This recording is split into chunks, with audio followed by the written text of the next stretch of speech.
Olá, muito bom dia. Seja bem-vindo ao programa Dialogando, aqui nos estúdios da TV Diário de Campos. É um prazer muito grande receber você nesta sala de bate-papo. E nesta manhã nós queremos conversar sobre algo que está na ordem do dia. Assistencialismo, ação social, ajudar os outros. Existe uma perspectiva cristã para esses contextos? O que a Bíblia fala sobre isso?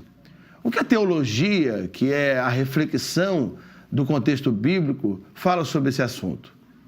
Para este assunto, nós gostaríamos de apresentar a você o pastor Jadir Lima, que é diretor do Colégio Faculdade Batista e é gestor da Junta de Educação e Ação Social da Convenção Batista Fluminense. Pastor Jadir, é um prazer recebê-lo aqui nos estúdios da TV Diário de Campos. É um prazer ter o senhor aqui para falar desse assunto que todo mundo fala. Até que ponto o assistencialismo ele pode ser importante para as pessoas? Ajudar os outros é um dever ou é alguma coisa que tem que brotar do coração? Bom, temos muitas perguntas a fazer, muita coisa para dialogar. Mas antes de mais nada, pastor, eu gostaria de perguntar ao senhor, existe um respaldo bíblico para a ação social? Bom dia, pastor Alonso, bom dia, ouvinte. Com certeza, a gente entende que a assistência social, a ação social, o serviço social é algo que está presente dentro do contexto da própria natureza humana. Desde que o homem é homem, ele vê o outro precisando e estende a mão e ajuda, né? E aí entram os fatores motivadores, né? Todos aqueles que possam levar o homem a ter uma ação cada vez mais eficaz. E do ponto de vista bíblico, a gente entende que Jesus Cristo, ele sempre enfatizou a necessidade de ajudar o próximo. Existe um texto que está lá no Sermão da Montanha, é Mateus capítulo 7, versículo 12, onde Jesus fala assim, com muita propriedade, tudo que vós quereis que os homens vos façam, fazei-o também vós. É conhecido até como a regra de ouro, ou seja, o que eu espero para mim, eu quero para o meu próximo. Então, se eu algum dia passar por dificuldade, eu espero que alguém me estenda a mão, que alguém me ajude. E Jesus Cristo, ele certa vez, ele contou, né, nos seus muitos ensinos, ele mostrou o seguinte, olha, se algum dia algum pequenino estiver passando fome, passando frio, passando por dificuldade, e você estender a mão para ajudá-lo, é como se você estivesse estendendo a mão a mim. E ele, inclusive, fala, olha, naquele dia em que você se apresentará diante de mim, eu vou receber você, eu vou te agradecer. Obrigado porque você me deste de comer, você me deu de comer, porque você me deu de beber, você me deu roupa, você cuidou de mim, me visitou quando eu estava enfermo. E todos perguntarão, quando, mestre, fizemos isso? E ele diz, quando fizeste a um dos meus pequeninos.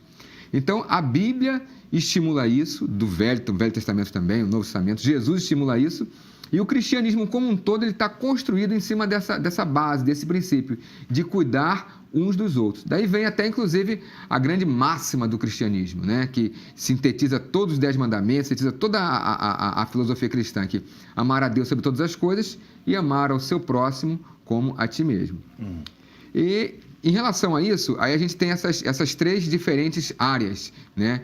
Ações, que no caso o assistencialismo, que eu diria... Olha, você vê uma pessoa necessitada, está com fome, você pega e dá o pão para ele, né? E você pegou e você, vou até melhor, dá o peixe para ele, deu o peixe para ele. Numa situação mais profunda, vamos entender assim, um serviço social, você pega e você vai dar a vara de pescar para ele. Então agora ele pega a vara de pescar e ele vai lá e ele pega o peixe. E no sentido mais amplo que é a ação social, você promove condições para que ele sempre tenha peixe, né? Tendo as leis impedindo que ele venha pescar na época do defeso, impedindo que ele venha usar uma metodologia inadequada, né? Fazendo com que ele sempre possa ter o pão. Então, eu vejo que o cristianismo ele estimula as 3 ações. Eu acho que uma não invalida a outra, né? Mas é claro que no sentido mais amplo, né, eu vejo que a ação do cristianismo ela é muito mais forte nesse sentido da ação social, que é promover condições para que a pessoa sempre tenha tudo aquilo que é necessário para a sua subsistência e para que ele, a sua família e todos que estão ao seu redor estejam bem, sejam saudáveis, né? Verdade que a grande questão do ensino de Jesus está baseado, focado justamente no indivíduo, né? O indivíduo que faz, o indivíduo que promove a ação social, né? É sempre a partir do indivíduo que promove esta ação social, que realiza, e não... Jesus nunca falou de uma intervenção estatal, né? Por assim dizer, né?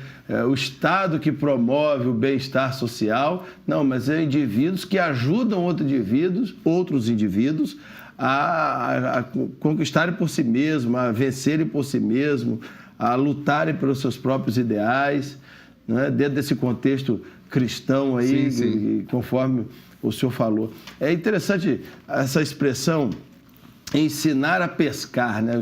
Aliás, essa expressão é clássica, né? Exato. Ao invés de ajudar, de dar o peixe, ensina a pescar. Mas, numa situação, por exemplo, de alguém que tenha uma dificuldade tremenda, um ponto de partida, vamos supor, o filho de alguém, de um milionário, que tem um ponto de partida de uma vantagem, tem vantagens por ser um filho de milionário, e o filho de uma pessoa que mora numa comunidade, que tem muita dificuldade, o ponto de partida são diferentes, né? Cada um tem muito mais vantagem que o outro. A educação não seria a condição básica de dar a todos um ponto de partida, pelo menos, justo? A educação é como se ela nivelasse, né? Eu tenho minha própria experiência, né? Eu estudei na Universidade Federal do Rio de Janeiro, né? E eu tinha a seguinte situação. Na hora que eu saía da minha sala de aula, todos os alunos da minha turma, eles iam para o estacionamento e cada um pegava o seu carro. Eu era o único que ia para o ponto do ônibus, pegava o ônibus. Os meus colegas, eles moravam, né, todos lá na zona sul do Rio de Janeiro. Copacabana, né, lá, né, naquela região mais rica. E mesmo estudando na universidade pública. Na mesma universidade. Pública. Né? Pública. E eu morava na Baixada Fluminense. Lá em São João de Meriti. Qual a grande diferença? Eles eram, a grande maioria, ricos, estudaram em escolas boas. Eu vim de uma origem muito humilde, estudei em escolas mais simples, mas eu consegui alcançar o mesmo patamar que eles. Estávamos ali na sala de aula, não tinha diferença. Eles iam, depois do intervalo, tudo bem, tinha diferença, na saída. Eles iam para o estacionamento, eu ia para o ponto do ônibus, né? Mas o fato é que, através da educação, houve um nivelamento. Então, nessa situação que você falasse de uma pessoa abastarda e uma pessoa mais simples, a educação ela é a ferramenta que faz com que a gente possa chegar no mesmo patamar e alcançar os mesmos objetivos. Então, um pobrezinho fala assim, eu vou ser sempre pobrezinho, vou ser sempre pobre coitado, nunca vou conseguir crescer. Isso não é realidade. Eu nasci numa casa de estuque, o piso de barro. Eu fui conhecer energia elétrica com 11 anos de idade. Até então, eu nunca morei em casa com energia elétrica. Tive uma infância muito limitada. E hoje eu louvo a Deus, né? Como você falou, né? Estou na direção do Colégio Batista já há 10 anos. Né? Deus me deu a oportunidade de ter estudado, ter feito uma graduação, outra graduação, pós-graduação, mestrado, doutorado. E hoje eu me sinto uma pessoa, tenho um padrão de vida confortável. Né? Por quê? Porque houve trabalho, houve dedicação e continua havendo. Porque eu sei também que a função que eu ocupo é uma função que eu ocupo em função dos resultados que a gente apresenta, como qualquer pessoa que está inserida na sociedade, no mercado de trabalho. Então, eu percebo que assistencialismo, ele é nocivo no sentido da continuidade. Ou seja, a pessoa está com fome agora, está com frio agora, eu vou lá e ajudo. Mas se eu ficar a vida inteira ajudando, a pessoa vai se acomodar e ela nunca vai ser tudo que ela poderia vir a ser.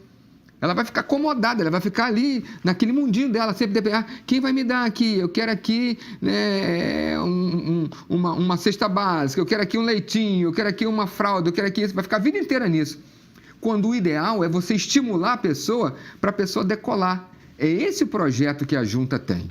né? Uma das coisas que a gente vislumbra, né? Um sonho que eu tenho é pegar pessoas que estão à margem, né, da sociedade, pessoas que vivem nas ruas, pessoas que vivem drogadas, pessoas que vivem nas cracolândias, e nós ajudarmos essa pessoa da seguinte forma: pega essa pessoa, desintoxica essa pessoa através de ferramentais técnicos, médicos e até cristãos, né, através de uma terapia cristã, através da palavra de Deus, né? A pessoa de Jesus dentro do coração transforma a pessoa, a gente crê nisso. Então, leva essa pessoa, transforma essa pessoa espiritualmente, né, psicologicamente, e dá uma formação técnica a essa pessoa. E, além da formação técnica, manter convênios com instituições, com empresas que possam absorver essa pessoa como profissional. E aí, então, eu percebo, pastor Alonso, que a gente vai conseguir fechar todo o quadro, porque essa pessoa, esse indivíduo que estava à margem da sociedade, esse indivíduo que estava dormindo na rua, esse indivíduo que não tinha família, esse indivíduo que a vida não tinha mais sentido para ele, esse indivíduo que estava entregue às drogas, agora ele vai ser uma pessoa que vai ter o seu trabalho, vai ter o seu salário, vai poder construir a sua família, vai poder trabalhar e trazer o pão para dentro de casa, vai ser um indivíduo que vai agregar a sociedade, contribuir para o bem-estar, gerar produção, né? É um indivíduo que vai produzir para o crescimento do país e para o crescimento dele. E vai ser um indivíduo feliz, satisfeito, pleno, realizado. Eu vejo que isso aí é ação social. É você fechar e criar as condições. Então, a junta aí, junta de educação e a social, ela entra criando condições, né, para que esse indivíduo que todo mundo olhava para ele e não via nenhuma expectativa nele, possa poder ser inserido de novo à sociedade e gerar riqueza para o país e bem-estar para a vida dele, felicidade. E, é claro, quando a gente fala em felicidade, não só do ponto de vista assim, de ter, mas no sentido de ser, né? Ser uma pessoa de bem consigo mesmo, uma pessoa realizada, plena, satisfeita. Esse é o nosso alvo. O senhor falou aí sobre Junta de Educação e Ação Social. É uma instituição que o senhor representa. Exato. Fale um pouco sobre os batistas, né? E a ação social, pelo menos aqui no contexto do nosso estado.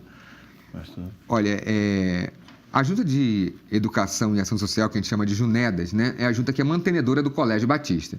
A gente diz assim, um colégio batista, assim, é um colégio particular. Não é simplesmente um colégio particular, né? É uma instituição filantrópica, né? Só para você ter uma ideia, né? Nós temos lá mais de 300 alunos que são bolsistas. E o aluno bolsista lá ninguém sabe, quer dizer, internamente a gente sabe, mas não tem diferença nenhuma do aluno bolsista.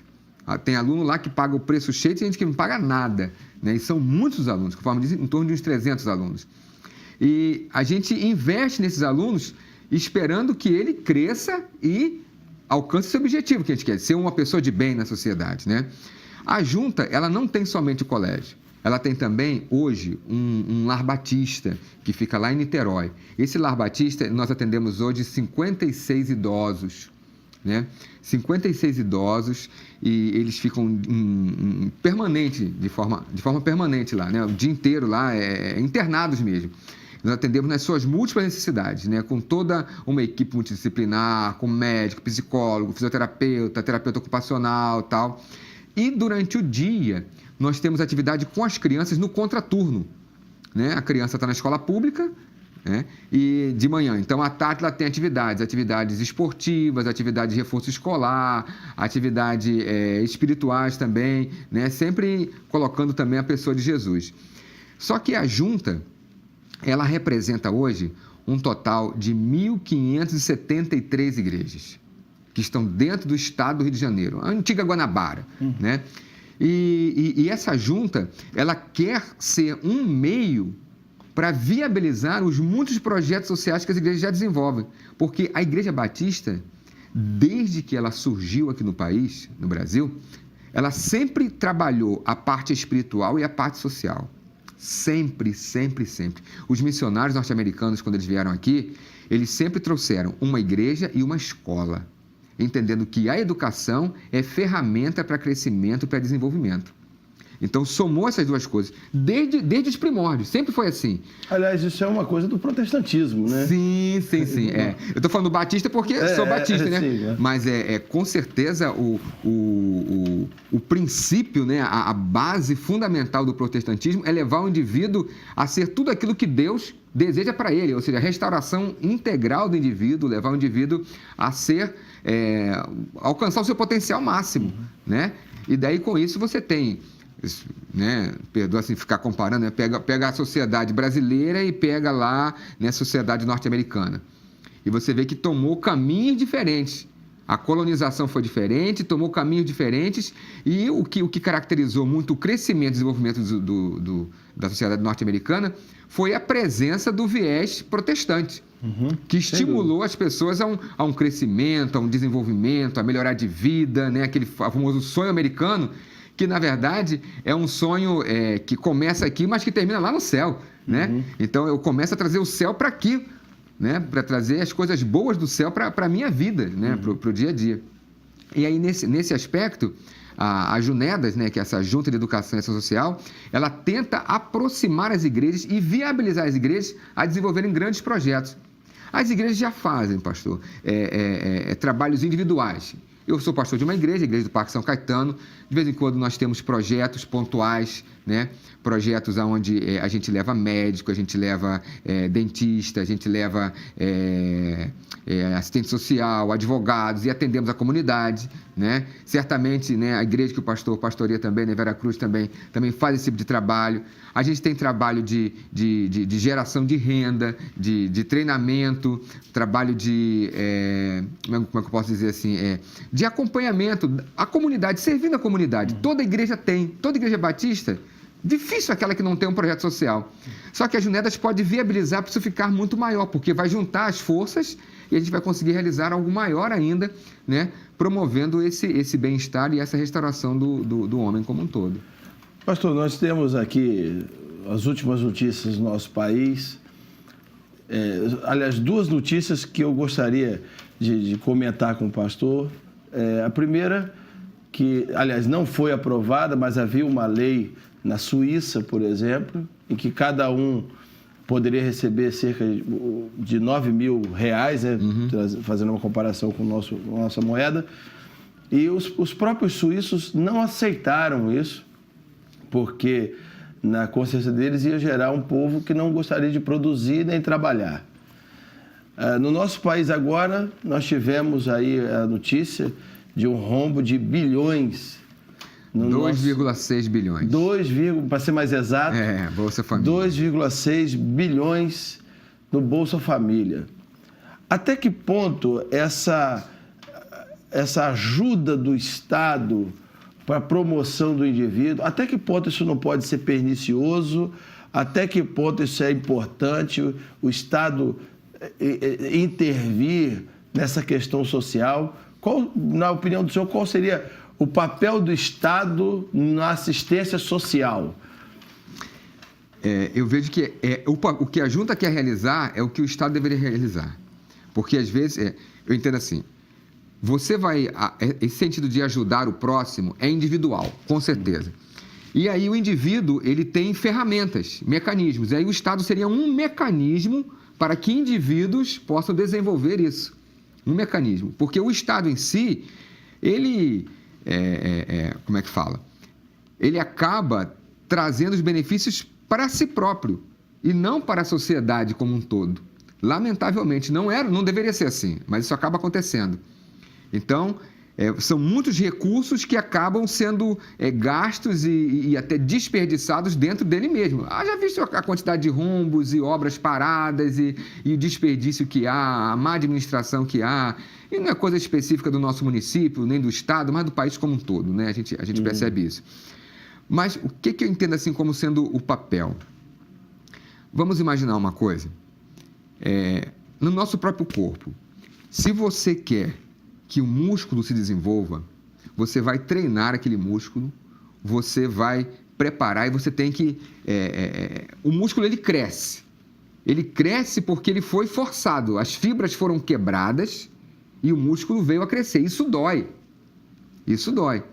Como resultado disso, você tem os atletas de alta performance, que a gente vai estar vendo agora nas Olimpíadas, que os caras chegaram no limite, né? Você pega lá, né, e você vê os caras muito musculosos e muito fortes, que fazem muito além do que pessoas normais como a gente faz. Mas para eles chegarem àquele ponto, houve muito treinamento, muito esforço. Eu garanto que nenhum deles ia quebrar um recorde se ficasse em casa, deitado na cama, dormindo e sonhando com um dia quebrar um recorde. Da mesma forma funciona na vida. É trabalho, é muito mais transpiração do que inspiração. E quando você dá tudo na mão, você gera acomodação. Eu tenho um exemplo que é muito interessante que eu tive na minha vida. Eu, durante um bom tempo, eu militei na área da música, né? Eu dava aula de piano. E houve um tempo que eu trabalhava numa igreja universitária lá em Duque de Caxias. E como eu era remunerado pela igreja para cuidar de coral, de diversas coisas, eu resolvi fazer uma escola de música de graça, para a comunidade, de graça, totalmente de graça. Você podia estudar piano de graça, e eu dava aula, normal. Trabalhei 2 anos dando aula. Não consegui deixar ninguém tocando nada. Ninguém desenvolveu, ninguém aprendeu de verdade. Estavam até presentes, mas... Eu saí de lá da igreja e eu comecei a dar aula na minha casa. Agora eu dava aula particularmente e agora eu estava cobrando. A pessoa pagava. Incrível, incrível. Os mesmos alunos que estavam há 2 anos estudando comigo, na igreja, de graça, passaram a estudar na minha casa, pagando, e com menos de 1 ano já estavam tocando. Olha. Qual foi a mágica? A mágica é simples. Antes, o pai mandava o filho para lá, deixa ele lá, está passando tempo. Quando eu comecei a cobrar, o pai falava, opa, agora está me custando alguma coisa, então eu quero ver resultado. O pai cobrava o resultado, o filho também sentia que tinha que dar resultado e ele começava a tocar. Então, quando você fica a vida inteira carregando no colo, a pessoa fica acomodada. A pessoa não desenvolve. Os músculos ficam atrofiados. E qualquer sistema assistencialista só vai gerar a destruição. A sociedade vai ser deteriorada pouco a pouco, porque vai gerando pessoas acomodadas, que pessoas não empreendem e vai gerar uma sociedade doente, uma sociedade obesa, não só no sentido assim de gordura, né? Mas obesa no sentido de não conseguir se mover, vai ficar ali sempre na dependência, sempre, eu quero meu cartãozinho Bolsa Família, eu quero que alguém cuide de mim, pobrezinho de mim, né? Isso não é bom. Ninguém fica feliz desse jeito. Sabe o que é gostoso? É você realizar, é você empreender, é você estar feliz, é você fazer um projeto, é ver aquele projeto desenvolvendo e, consequentemente, quando os seus projetos, a nível assim, de ideia, começam a se concretizar, você vai ficando tão feliz, tão pleno, que, olha, o dinheiro não é ele que traz felicidade, não. Não é ele, não. O dinheiro, ele é uma consequência natural. Porque quando você desenvolve um projeto, você fica feliz. E o dinheiro também vem para o seu bolso. E aí completa, aí você fica feliz por todos os lados, né? Pastor, nós estamos vivendo um contexto de país em que nós temos quase 11 milhões de pessoas desempregadas. Exatamente. 11 milhões de pessoas que estão com muitas dificuldades. 11 milhões de pessoas que estão tristes, deprimidas, né? Porque... a falta do emprego, de sustento, de tudo mais. 11 milhões de pessoas que precisam ser cuidadas, tanto emocionalmente como fisicamente, porque estão nessa situação. Isso gera outros problemas também, gera problemas para as empresas que não têm aquele consumidor final, gera uma série de problemas. O que o senhor diria hoje para uma pessoa que acabou de perder seu emprego, mediante isso tudo aí, empreender e tudo mais? O que o senhor diria para uma pessoa hoje que acabou de perder seu emprego? Está saindo agora, 9 horas, foi lá, chegou às 8, chegou lá no departamento pessoal, o departamento pessoal, não vamos continuar com você mais. O que o senhor diria para essa pessoa agora que está desesperada num contexto de crise, num contexto totalmente desfavorável e será mais um na estatística que o senhor, como representante da Ajunta de Educação e Ação Social, diria para essa pessoa, pastor? Primeiro eu começo com um texto bíblico, né? Salmo 127, versículo 1 diz assim: se o Senhor não edificar a casa, em vão trabalham os edificadores. Eu vejo que nesse versículo bíblico tem uma dupla aí. Tem Deus que edifica e o edificador que edifica. Eu entendo que é uma parceria. Nós temos um Deus que cuida de nós. A Bíblia diz que Deus cuida de nós. Jesus fala assim, olha, não andeis ansiosos quanto à vossa vida, pelo que haver de comer, pelo que haver de beber. Olhai para as aves do céu. Não tem nenhuma ave que tenha carteira assinada. E Deus sustenta todas elas, né? Deus sustenta os passarinhos, né? Então, Deus cuida de nós. E primeira coisa é buscar a Deus. Pedir a Deus direção. Pedir a Deus sabedoria. Deixar que Deus traga paz ao coração, porque Jesus Cristo, Ele é a nossa paz. Porque a pessoa, quando ela está numa situação em dificuldade financeira, muitas das vezes ela fica deprimida, ela fica angustiada e a sua situação fica pior ainda. Então, a presença de Deus no coração traz paz, traz equilíbrio, traz condições de conseguir desenvolver. Segundo, estabeleça uma meta, estabeleça uma estratégia. Veja bem, se você está, desempregado, você percebe que existem empregos em outras áreas. Então, você busque esse aperfeiçoamento naquela área. Não fique limitado à sua área de ação. Eu sei que o forte da nossa região sempre foi offshore. É o forte. Mas o que acontece? Em função de tudo que aconteceu com a Petrobras, as empresas, que prestavam serviço à Petrobras não tiveram como manter o seu quadro. E não vão ter como manter agora, não tem como, esse quadro não vai se reverter a curto prazo. Esperamos que a longo prazo venha a haver uma mudança, principalmente aqui em Campos, a vinda da Petrobras, de Macaé aqui para Campos, o pessoal também de Vitória vindo para cá, tal, a questão do porto, tudo isso, nós temos expectativas, temos sonhos, esperanças, mas não é nada assim a curto prazo. Então, de repente, procure uma outra área de atuação, procure uma outra formação, procure manter um bom relacionamento, o que a gente chama de networking, relacionamento com pessoas, procure ver pessoas que possam te ajudar, porque queira ou não queira, além da competência, além do seu currículo, é importante saber como você é capaz de trabalhar em conjunto, como é o seu caráter. Eu, particularmente, quando vou contratar uma pessoa no Colégio Batista, eu tenho uma regrinha, que eu aprendi com o pastor Bill Hybels, a regra dos 3 6. Caráter, competência e combinação. Se a pessoa é uma pessoa de bom caráter, mesmo que ela não seja tão capaz, já vou estar, Então, mas quem sabe que você tem um bom caráter? Alguém que te conhece, alguém do seu relacionamento. Então, procure desenvolver um bom networking, procure ver ter uma nova capacitação, procure buscar outras oportunidades, procure estar informado, não fique acomodado. E eu quero até usar aqui uma frase, uma frase popular, que Deus ajuda quem cedo madruga. Então, vamos pedir para Deus ajudar, mas vamos acordar cedo.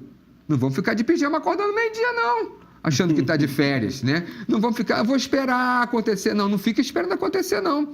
Busca, vai se aperfeiçoando, vai se capacitando, vai conhecendo pessoas, vai buscando, não corre atrás, não corre na frente, vê as tendências, para onde, peraí, deixa eu observar aqui, olha, não, estou observando que nessa área não tem, o offshore complicou, mas outra área, de repente uma área diferente, ligada ao terceiro setor, ligado à educação, não sei, uma outra área, vislumbra a oportunidade, então eu vou me aperfeiçoar nessa área e eu vou buscar situações, De uma forma ou de outra, até para ilustrar também, eu sempre gosto de falar assim de vida, o que é que eu vivo?